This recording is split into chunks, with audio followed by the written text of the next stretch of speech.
How's it going, everyone? Brenden here, once again bringing you all another episode of Gaming Details. This week, we have a very special episode as this marks a full year since we started this series. In today's video, we'll be showcasing the top 10 details posted to the Gaming Details subreddit this year. We'd also like to say thank you to everyone who's enjoyed our videos this past year and for all the support we've gained. So without further delay, let's jump right into the details.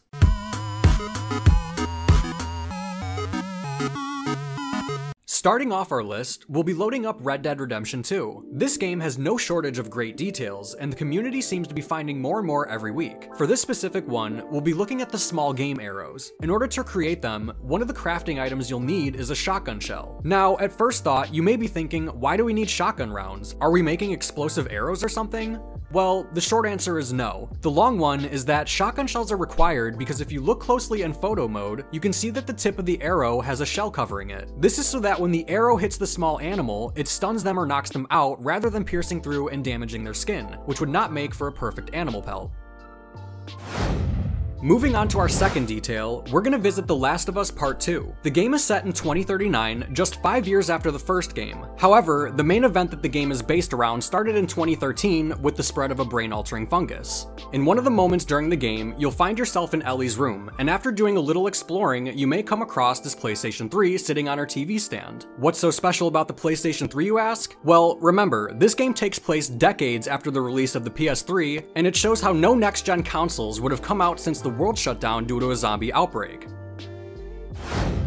Counting down the list, we're gonna go back to the 90s to the classic Duke Nukem 3D. For a game that basically marketed itself on being a Doom copy as far as the gameplay went, and that spoofs pop culture references of the time, Duke Nukem was a game to play mostly for the shits and gigs, but ultimately became widely loved by those who did play it. One of the infamous pop culture references in the game can be seen when walking into a bar, and displayed on a television behind the counter is the O.J. Simpson car chase that took place on June 17, 1994. Heading on to our fourth detail, we're going to be taking a look at Age of Empires 2. The original release of this game was on September 30th, 1999, with the release of the newer definitive version being released on November 14th, 2019. One of the features of the newer release is of course improved graphics and displays for items used in the game. You may notice that when browsing through the new building displays, that the backgrounds are from the classic Windows XP wallpaper. You can see how in this image that the background for the building display perfectly matches the hills and clouds in the wallpaper. Up next, we'll be heading to the place where nobody can hear you scream. For our fifth detail, we'll be loading up Alien Isolation. During one of your encounters with the Xenomorph, it will try and rush you, and in reaction, you can use a flamethrower against it and it will back off. However, after this encounter, the Xenomorph will approach you more cautiously due to knowing what happened the first time when it tried rushing you. Our sixth detail has some TMZ vibes going on. Next time you're playing Grand Theft Auto 5, take a drive by the Parsons Rehabilitation Center and you might see a photographer standing outside of it. Now you may be wondering, why is he just standing there outside of the rehab facility? Well, that's because he is more than likely paparazzi waiting for celebrities or other high-profile people to get out and snap a money shot of them. I mean, hey, it's Los Santos after all. You're sure to find plenty of washed-up celebrities. For our next detail, let's take a look at this very detailed render of Waluigi from the Super Mario series. At first glance, there seems to be nothing unusual about his appearance, but now let's compare it to these photos of Mario, Luigi, and Wario. Still need help? We'll take a look at their hats. You'll notice that Mario and Luigi have some fine patchwork done to their hats as their M and L emblems are nicely sewed on. Even Wario's hat looks like it was neatly made. But for Waluigi, if you look very closely, you can see that his upside down L emblem is nothing more than a sticker that was slapped onto the front of his hat.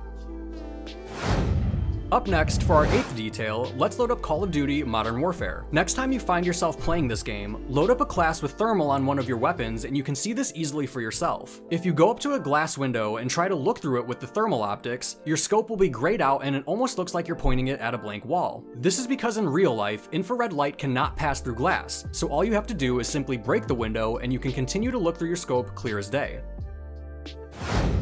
For the number 9 spot on our list, we're heading over to Sleeping Dogs. While playing the game, if you're in a car and find yourself trapped from opening the doors on both sides, rather than just no-clipping through it, your character will kick out the windshield from inside the car and exit that way. In normal video game logic, you more than likely would have just teleported outside of the car, so it's nice to see developers put extra touches like that into their games.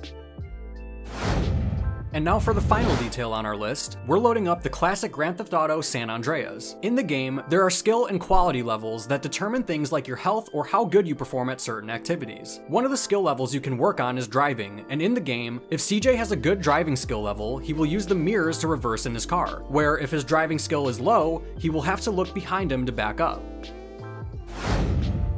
Well, that's all the time we had for today's episode of Gaming Details. I really hope you all enjoyed it. If you did, please leave a like and don't forget to subscribe to the channel and turn on notifications so you can be notified as soon as our latest videos come out. If you have a suggestion for a future episode of Gaming Details, leave it in the comments below. Thank you all again for watching, and we'll see you in the next one.